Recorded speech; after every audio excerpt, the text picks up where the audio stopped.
ಕರ್ನಾಟಕದಲ್ಲಿ ಜಾತಿ ರಾಜಕಾರಣವೇ ಮುಖ್ಯವಾಗಿರುವಾಗ ಲಿಂಗಾಯತ ಸಮುದಾಯದ ಏಕಮೇವ ನಾಯಕ ಪಟ್ಟ ತಮ್ಮ ಕುಟುಂಬಕ್ಕೆ ಮಾತ್ರ ಇರ್ಲಿ ಅನ್ನೋದು ಬಿಎಸ್ವೈ ರಾಜಕೀಯ ನಡೆಯನ್ನ ನೋಡ್ಕೊಂಡು ಬಂದವರಿಗೆ ಅರ್ಥ ಆಗೇ ಆಗತ್ತೆ. ಲಿಂಗಾಯತ ಸಮುದಾಯದಲ್ಲಿ ತಮ್ಮನ್ನ ಮೀರಿ ಯಾವ ನಾಯಕರೂ ಬೆಳಿಬಾರದು ಅನ್ನೋ ರೀತಿಯಲ್ಲಿ ವ್ಯವಸ್ಥಿತವಾಗಿ ಬಿಎಸ್ವೈ ನೋಡ್ಕೊಂಡು ಬಂದಿದ್ದಾರೆ. ವಿ ಸೋಮಣ್ಣ, ಜೆಸಿ ಮಾಧುಸ್ವಾಮಿ ಹಾಗೆ ಬಸನಗೌಡ ಪಾಟೀಲ್ ಯತ್ನಾಳ್ ಅವರು ಲೋಕಸಭಾ ಚುನಾವಣೆಯ ವೇಳೆ ಯಡಿಯೂರಪ್ಪ ವಿರುದ್ಧ ಬಹಿರಂಗವಾಗಿ ತಮ್ಮ ಅಸಮಾಧಾನವನ್ನ ಹೊರಹಾಕಿದ್ದನ್ನ ನಾವಿಲ್ಲಿ ಗಮನಿಸಬಹುದು. ಯಡಿಯೂರಪ್ಪ ವಿರೋಧಿ ಬಣದ ನಾಯಕರಲ್ಲೇ ಯತ್ನಾಳ್ ಅಗ್ರಗಣ್ಯ ನಾಯಕ ಅನ್ನೋ ಪಟ್ಟವನ್ನ ಹೊತ್ಕೊಂಡಿದ್ದಾರೆ.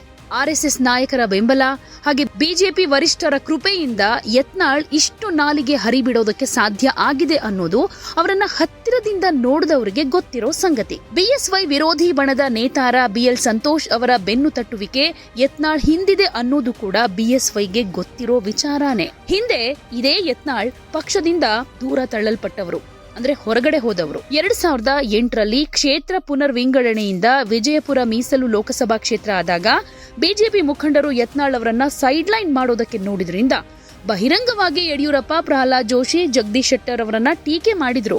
2008ರಲ್ಲಿ ವಿಜಯಪುರ ನಗರ ಕ್ಷೇತ್ರದ ಟಿಕೆಟ್ ಕೈತಪ್ಪಿದ್ರಿಂದ ದೇವರ ಹಿಪ್ಪರಗಿ ವಿಧಾನಸಭೆಯಿಂದ ಸ್ಪರ್ಧೆಗಿಳಿದು ಸೋತ್ರು. ಪುನಃ ಬಿಜೆಪಿ ನಾಯಕರ ವಿರುದ್ಧ ಮನಬಂದಂತೆ ಹೇಳಿಕೆ ನೀಡುವ ಮೂಲಕ 2011ರಲ್ಲಿ ಬಿಜೆಪಿಯಿಂದ ಉಚ್ಚಾಟನೆಗೆ ಒಳಗಾಗಿ ಜೆಡಿಎಸ್ ಸೇರಿದ್ರು. ಜೆಡಿಎಸ್ ಸೇರಿದ ಮೇಲೆ ವಿಜಯಪುರ ವಿಧಾನಸಭಾ ಕ್ಷೇತ್ರದಿಂದ 2013ರಲ್ಲೂ ಯತ್ನಾಳ್ ಸೋಲು ಕಂಡ್ರು. ಅಷ್ಟೊತ್ತಿಗೆ ಮೆತ್ತಗಾಗಿದ್ದ ಯತ್ನಾಳ್ 2013ರಲ್ಲಿ ವಿಧಾನ ಪರಿಷತ್ನ ಸ್ಥಳೀಯ ಸಂಸ್ಥೆಗಳ ಚುನಾವಣೆಗೆ ಪಕ್ಷೇತರರಾಗಿ ಸ್ಪರ್ಧಿಸಿ ಗೆದ್ರು.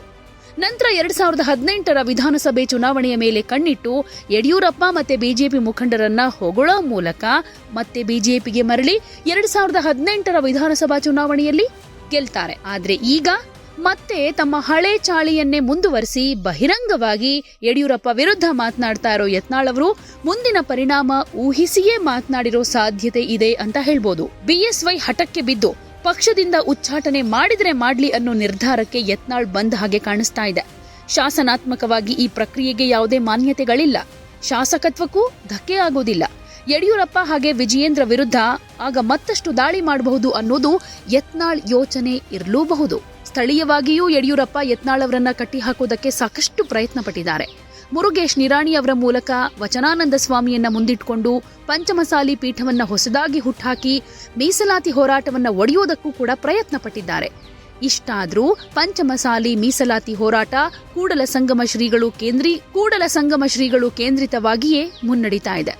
ಬಾಗಲಕೋಟೆ ಮತ್ತು ವಿಜಯಪುರ ಅವಳಿ ಜಿಲ್ಲೆಗಳಲ್ಲಿ ನಿರಾಣಿ ಮತ್ತು ಯತ್ನಾಳ್ ಹಾವು ಮುಂಗುಸಿಯಂತೆ ನಡೆದುಕೊಳ್ತಾರೆ. ನಿರಾಣಿ ಹಿಂದೆ ಬಿಎಸ್ವೈ ಇರೋದು ಕೂಡ ಎಲ್ರಿಗೂ ಗೊತ್ತಿದೆ. ಯತ್ನಾಳ್ ವಿಚಾರದಲ್ಲಿ ಯಡಿಯೂರಪ್ಪ ಹಾಗೆ ವಿಜಯೇಂದ್ರ ಅವರ ಮೌನ ಯಾವಾಗ ಸ್ಫೋಟವಾಗಿ ಯಾವ ರೀತಿ ಸಿಡಿಯುತ್ತೋ ಗೊತ್ತಿಲ್ಲ. ಒಟ್ಟಾರೆ ಯತ್ನಾಳ್ ನಡೆಯಿಂದ ಬಿಜೆಪಿ ಶಿಸ್ತಿನ ಪಕ್ಷ ಅನ್ನೋದು ಹೆಸರಿಗಷ್ಟೇ ಸೀಮಿತ. ಜೊತೆಗೆ ಬಿಎಸ್ವೈ ಕುಟುಂಬದ ಹಿಡಿತದಿಂದ ಬಿಜೆಪಿ ಹೊರಬರೋದಕ್ಕೂ ಕೂಡ ಸಾಧ್ಯ ಆಗಿಲ್ಲ. ಹೊಸ ನಾಯಕತ್ವದ ಹುಟ್ಟಿಗೂ ಯಡಿಯೂರಪ್ಪ ಅವಕಾಶ ಕೊಟ್ಟಿಲ್ಲ. ಸೊ ಹೀಗಿರುವಾಗ ಬಸನಗೌಡ ಪಾಟೀಲ್ ಯತ್ನಾಳ್ ಅವಕಾಶ ಸಿಕ್ಕಿದ್ರೆ ಸಾಕು ಬಿಎಸ್ವೈ ವಿರುದ್ಧ, ವಿಜಯೇಂದ್ರ ವಿರುದ್ಧ ತಮ್ಮ ಅಸಮಾಧಾನವನ್ನ ಹೊರಹಾಕ್ತಾನೆ ಬರ್ತಿದ್ದಾರೆ. ಪಕ್ಷ ಹಾಗೂ ಸ್ವಪಕ್ಷೀಯ ನಾಯಕರಿಗೆ ಮುಜುಗರ ಆಗುವಂತ ಹೇಳಿಕೆ ಕೊಡ್ತಾ ಇರುವ ಬಿಜೆಪಿಯ ಶಾಸಕ ಯತ್ನಾಳ್ ಬಗ್ಗೆ ಈಗ ಪಕ್ಷದ ನಾಯಕರಲ್ಲೇ ಅಸಮಾಧಾನದ ಹೊಗೆಯಾಡ್ತಾ ಇದೆ. ಬಿಜೆಪಿಯ ಮುಖಂಡ ಹಾಗೆ ಹಿಂದೂ ಫೈರ್ ಬ್ರ್ಯಾಂಡ್ ಅಂತಾನೆ ಖ್ಯಾತಿ ಗಳಿಸಿರೋ ಯತ್ನಾಳ್ ಅವರಿಗೆ ಈಗ ಸಂಕಷ್ಟ ಶುರುವಾಗಬಹುದು ಅನ್ನೋ ಲಕ್ಷಣಗಳು ಕಾಣಿಸ್ತಾ ಇದೆ. ಯತ್ನಾಳ್ ಅವರು ಕೊಡೋ ಹೇಳಿಕೆಗಳಿಂದ ಪಕ್ಷಕ್ಕೆ ಮುಜುಗರವಾಗ್ತಾ ಇದೆ. ಅವರನ್ನ ಉಚ್ಚಾಟನೆ ಮಾಡಬೇಕು ಅನ್ನೋ ಆಗ್ರಹ ಕೂಡ ಕೇಳಿ ಬರ್ತಾ ಇದೆ. ಯತ್ನಾಳ್ ಅವರು ಬಿಜೆಪಿಯಲ್ಲಿ ಯಾವುದೇ ತಪ್ಪು ನಡೆದರೂ ಬಹಿರಂಗವಾಗಿ ಹೇಳಿಕೆಗಳನ್ನ ಕೊಡ್ತಾರೆ. ಬಿಜೆಪಿಯ ಪ್ರಭಾವಿ ನಾಯಕ ಬಿಎಸ್ ಯಡಿಯೂರಪ್ಪ ಹಾಗೆ ಬಿಜೆಪಿ ರಾಜ್ಯಾಧ್ಯಕ್ಷ ಬಿವೈ ವಿಜಯೇಂದ್ರ ವಿರುದ್ಧ ಗುಡುಕ್ತಾ ಇದ್ದಾರೆ. ಏನೇ ವಿಚಾರಗಳಿದ್ರೂ ಪಕ್ಷದ ವೇದಿಕೆಯಲ್ಲೇ ಎಲ್ಲವನ್ನೂ ಚರ್ಚೆ ಮಾಡಬೇಕು, ಯಾರೂ ಕೂಡ ಬಹಿರಂಗ ಹೇಳಿಕೆಯನ್ನ ಕೊಡೋದು ಸರಿಯಲ್ಲ ಅನ್ನೋ ಅಭಿಪ್ರಾಯ ಪಕ್ಷದ ಹಿರಿಯ ನಾಯಕರಿಂದ ವ್ಯಕ್ತವಾಗ್ತಾ ಇದೆ. ಇತ್ತೀಚೆಗೆ ಅವರು ಮಾಡಿರೋ ಗಂಭೀರ ಆರೋಪ ಕೂಡ ರಾಜ್ಯ ರಾಜಕಾರಣದಲ್ಲಿ ಅಲ್ಲೋಲ ಕಲ್ಲೋಲವನ್ನ ಸೃಷ್ಟಿ ಮಾಡಿದೆ. ಮಹಾನಾಯಕರೊಬ್ಬರು ಮುಖ್ಯಮಂತ್ರಿಯಾಗೋದಕ್ಕೆ 1200 ಕೋಟಿ ರೂಪಾಯಿ ಇಟ್ಕೊಂಡು ಸರ್ಕಾರ ಉರುಳಿಸೋದಕ್ಕೆ ಪ್ರಯತ್ನ ಮಾಡ್ತಿದ್ದಾರೆ ಅನ್ನೋದಾಗಿ ಬಿಜೆಪಿ ಶಾಸಕ ಯತ್ನಾಳ್ ಈ ಹೇಳಿಕೆಯನ್ನ ಕೊಟ್ಟಿದ್ರು. ಇದನ್ನೇ ಈಗ ಮುಂದಿಟ್ಕೊಂಡು ಬಿಜೆಪಿ ಶಾಸಕ ಬಸನಗೌಡ ಪಾಟೀಲ್ ಯತ್ನಾಳ್ರ ಹೇಳಿಕೆ ಸಂಬಂಧ ತನಿಖೆ ನಡೆಸಬೇಕು ಅಂತ ಆಗ್ರಹಿಸಿ ಕಾಂಗ್ರೆಸ್ ನಾಯಕರು ಹೈಗ್ರೌಂಡ್ಸ್ ಪೊಲೀಸ್ ಠಾಣೆಗೆ ಕಂಪ್ಲೇಂಟ್ ಕೂಡ ಕೊಟ್ಟಿದ್ದಾರೆ. ದೂರು ಕೊಟ್ಟ ಮೇಲೆ ಉಗ್ರಪ್ಪನವ್ರು ಏನ್ ಹೇಳಿದ್ರು ಗೊತ್ತಾ? ಕಾಂಗ್ರೆಸ್ ಸರ್ಕಾರ ಬೀಳಿಸೋ ಯತ್ನ ನಡೀತಾ ಇದೆ, ಬಿಜೆಪಿಯವರು ಹಿಂಬಾಗಿಲಿನಿಂದ ಅಧಿಕಾರ ಹಿಡಿಯೋ ಕೆಲಸ ಮಾಡ್ತಿದ್ದಾರೆ, ಯತ್ನಾಳ್ ವಿರುದ್ಧ ಠಾಣೆಗೆ ದೂರು ಕೊಟ್ಟಿದ್ದೀವಿ, ಯತ್ನಾಳ್ ವಿರುದ್ಧ ಪ್ರಕರಣ ದಾಖಲಿಸಬೇಕು, ಠಾಣೆಗೆ ಕರೆಸಿ ವಿಚಾರಣೆ ನಡೆಸಬೇಕು, ಆದಾಯ ತೆರಿಗೆ ಹಾಗೂ ಜಾರಿ ನಿರ್ದೇಶನಾಲಯದ ಅಧಿಕಾರಿಗಳು ಈ ಬಗ್ಗೆ ಗಮನ ಹರಿಸಬೇಕು ಅಂತ ಹೇಳಿದ್ರು. ಅಂದ್ರೆ ಈ ಎಲ್ಲ ಬೆಳವಣಿಗೆಗಳಿಂದ ಬಿಜೆಪಿಗೆ ಸಾಕಷ್ಟು ಮುಜುಗರ ಆಗಿದೆ. ಪ್ರಭಾವಿ ನಾಯಕ ಅನ್ನಿಸ್ಕೊಂಡ್ರು ಕೂಡ ಯತ್ನಾಳ್ ಈಗ ಬಿಜೆಪಿಯ ಕೆಲವು ನಾಯಕರ ವಿರುದ್ಧವೇ ಮಾತನಾಡಿ ಡ್ಯಾಮೇಜ್ ಮಾಡೋ ಪ್ರಯತ್ನವನ್ನ ಮಾಡ್ತಿದ್ದಾರೆ ಅನ್ನೋ ಆರೋಪ ಕೇಳ್ಬರ್ತಾ ಇದೆ. ಹೀಗಾಗಿ ಇವರನ್ನ ಉಚ್ಚಾಟನೆಯನ್ನ ಮಾಡಿ ಅಂತ ದಾವಣಗೆರೆಯ ಜಿಲ್ಲಾ ಬಿಜೆಪಿ ಘಟಕ ನಿರ್ಣಯವನ್ನ ತೆಗೆದುಕೊಂಡಿದ್ದಾರೆ. ದಾವಣಗೆರೆಯಲ್ಲಿ ಮಾಜಿ ಸಚಿವ ಎಸ್.ಎ. ರವೀಂದ್ರನಾಥ ಅವರ ನೇತೃತ್ವದಲ್ಲಿ ಸಭೆ ನಡೆದಿದೆ. ಯತ್ನಾಳ್ ಉಚ್ಚಾಟನೆಯ ನಿರ್ಧಾರವನ್ನ ತೆಗೆದುಕೊಳ್ಳಲಾಗಿದೆ. ಹಾಗೆ ಬೆಂಗಳೂರಿನಲ್ಲಿ ಮತ್ತೊಂದು ಮೀಟಿಂಗ್ ಮಾಡಿ ಬಿಜೆಪಿ ವರಿಷ್ಠರಿಗೆ ಕಂಪ್ಲೇಂಟ್ ಅನ್ನ ಕೊಡೋದಕ್ಕೆ ಡಿಸೈಡ್ ಮಾಡಲಾಗಿದೆ. ಕಾಂಗ್ರೆಸ್ನಲ್ಲಿರೋ ಒಳಕಿತ್ತಾಟದಿಂದ ಸಿದ್ದರಾಮಯ್ಯನವರನ್ನ ಮುಖ್ಯಮಂತ್ರಿ ಸ್ಥಾನದಿಂದ ಇಳಿಸಿ ಬೇರೆ ಆಕಾಂಕ್ಷಿಗಳು ಮುಖ್ಯಮಂತ್ರಿಗಳಾಗೋ ಸಾಧ್ಯತೆ ಹೆಚ್ಚಾಗಿದೆ ಅಂತ ಹೇಳಿದೆ. ಆದ್ರೆ ನನ್ನ ಮಾತುಗಳನ್ನ ತಪ್ಪಾಗಿ ಅರ್ಥೈಸಿಕೊಂಡು ಅದಕ್ಕೆ ರಾಜಕೀಯ ಲೇಪ ಬೆಳೆದು ಮಾಧ್ಯಮದವರು ಇನ್ನೇನೋ ಅರ್ಥ ಬರೋ ಹಾಗೆ ವರದಿ ಮಾಡಿದ್ದಾರೆ. ಇವೆಲ್ಲ ಶುದ್ಧ ಸುಳ್ಳು. ಈ ರೀತಿ ವದಂತಿಗಳಿಗೆ ಕಿವಿ ಕೊಡಬಾರದು ಅಂತ ಯತ್ನಾಳ್ ಅವರು ಮನವಿ ಮಾಡಿಕೊಂಡಿದ್ದಾರೆ. ಅಂದ್ರೆ ಇವರು ಕೊಟ್ಟ ಹೇಳಿಕೆಯಿಂದ ಅನಾಹುತ ಆಗಬಹುದು ಅನ್ನೋ ಮುನ್ಸೂಚನೆ ಸಿಕ್ಕಿದ್ಯೋ ಏನೋ ಗೊತ್ತಿಲ್ಲ. ಈಗ ಡ್ಯಾಮೇಜ್ ಕಂಟ್ರೋಲ್ ಮಾಡೋದಕ್ಕೆ ಯತ್ನಾಳ್ ಅವರು ಈ ಹೇಳಿಕೆಯನ್ನ ಕೂಡ ಕೊಟ್ಟಿರಬಹುದು. ಅಂದ್ರೆ ನಾನು ಹೇಳಿದ್ದೇ ಬೇರೆ ಅರ್ಥದಲ್ಲಿ, ಮಾಧ್ಯಮದವರು ತೋರಿಸಿದ್ದೇ ಇನ್ನೊಂದು ಅರ್ಥದಲ್ಲಿ, ಇದೆಲ್ಲ ಶುದ್ಧ ಸುಳ್ಳು ಅನ್ನೋ ರೀತಿಯಲ್ಲಿ ಇದಕ್ಕೆ ಗಮನ ಕೊಡಬೇಡಿ ಅಂತಾನು ಮನವಿ ಮಾಡಿಕೊಂಡಿದ್ದಾರೆ. ಆದ್ರೆ ಅವರ ಈ ಹೇಳಿಕೆಗೆ ಸಂಬಂಧಪಟ್ಟ ಹಾಗೆ ಇವರು ಕ್ಷಮೆ ಕೇಳಬೇಕು ಅಂತ ರೇಣುಕಾಚಾರ್ಯ ಅವರು ಕೂಡ ಆಕ್ರೋಶ ಹೊರಹಾಕಿದ್ದಾರೆ.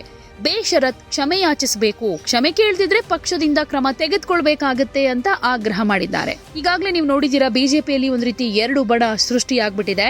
ವಿಜಯೇಂದ್ರ ಬಣ ಒಂದ್ ಕಡೆಯಾದ್ರೆ ಯತ್ನಾಳ್ ಬಂಡಾಯದ ಗ್ರೂಪ್ ನಲ್ಲಿ ಕಾಣಿಸ್ಕೊಂಡಿದ್ದಾರೆ. ಈಗಾಗಲೇ ಬಳ್ಳಾರಿ ಪಾದಯಾತ್ರೆಯ ವಿಚಾರದಲ್ಲಿ ಅಸಮಾಧಾನ ಸ್ಫೋಟವಾಗ್ತಾ ಇದೆ. ಯಾಕೆಂದ್ರೆ ಒಂದ್ ಕಡೆ ಮೈಸೂರು ಚಲೋ ಪಾದಯಾತ್ರೆಯನ್ನ ಮಾಡಿದ್ರು ಮೂಡ ಹಗರಣದ ವಿರುದ್ಧ ಬಿಜೆಪಿ ನಾಯಕರು ವಿಜಯೇಂದ್ರ ಅವರ ನೇತೃತ್ವದಲ್ಲಿ. ಇದಕ್ಕೆ ಯತ್ನಾಳ್ ಅವರು ಹೋಗ್ಲಿಲ್ಲ, ಇದನ್ನ ವಿರೋಧ ಮಾಡಿದ್ರು.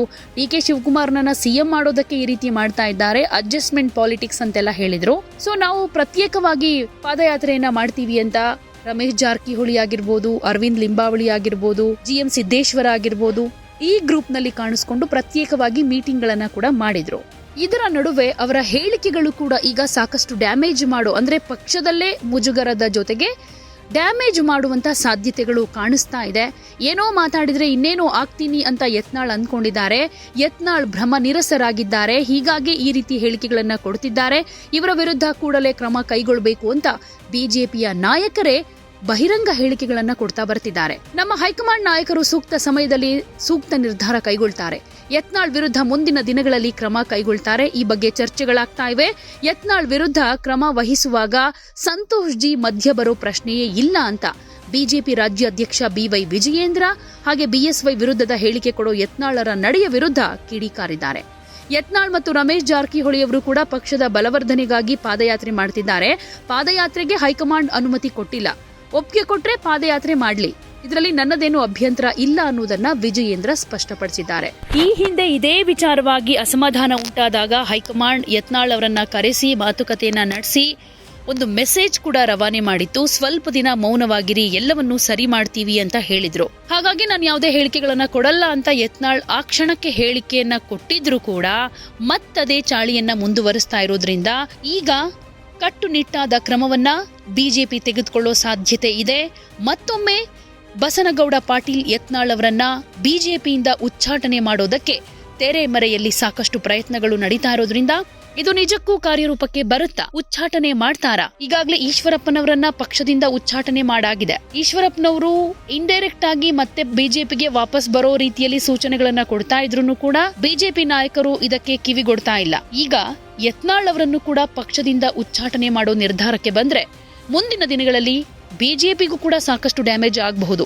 ಯಾಕಂದ್ರೆ ಒಂದು ಕಡೆ ಲಿಂಗಾಯತ ಸಮುದಾಯದ ವೋಟ್ಗಳಾಗಿರ್ಬೋದು, ಹಿಂದೂ ಹುಲಿ, ಹಿಂದೂ ಫೈರ್ ಬ್ರ್ಯಾಂಡ್ ಅಂತಾನೆ ಕರೆಸ್ಕೊಳ್ಳೋ ಯತ್ನಾಳ್ ಅವರನ್ನೇ ಪಕ್ಷದಿಂದ ಉಚ್ಚಾಟನೆ ಮಾಡಿದ್ರೆ ಬಿಜೆಪಿ ರಾಜ್ಯದ ಜನರಿಗೆ ಯಾವ ರೀತಿ ಮೆಸೇಜ್ ಕೊಡೋದಕ್ಕೆ ಹೋಗುತ್ತೆ, ಇದರಿಂದ ಸಾಕಷ್ಟು ಎಫೆಕ್ಟ್ ಕೂಡ ಪಕ್ಷದ ಮೇಲೆ ಆಗಬಹುದು ಅನ್ನೋ ಮುಂದಾಲೋಚನೆ ಕೂಡ ಇರೋದ್ರಿಂದ ಯಾವ ನಿರ್ಧಾರವನ್ನ ತೆಗೆದುಕೊಳ್ಬಹುದು ಕಾದು ನೋಡೋಣ. ನಿಮ್ ಪ್ರಕಾರ ಬಿಜೆಪಿಯಲ್ಲೇ ಯತ್ನಾಳ್ ಅವರು ಇರ್ಬೇಕಾ ಅಥವಾ ಉಚ್ಚಾಟನೆ ಮಾಡಿದ್ರೆ ಒಳ್ಳೇದಾ? ನಿಮ್ಮ ಅಭಿಪ್ರಾಯವನ್ನ ಕಾಮೆಂಟ್ ಮೂಲಕ ತಿಳಿಸಿ.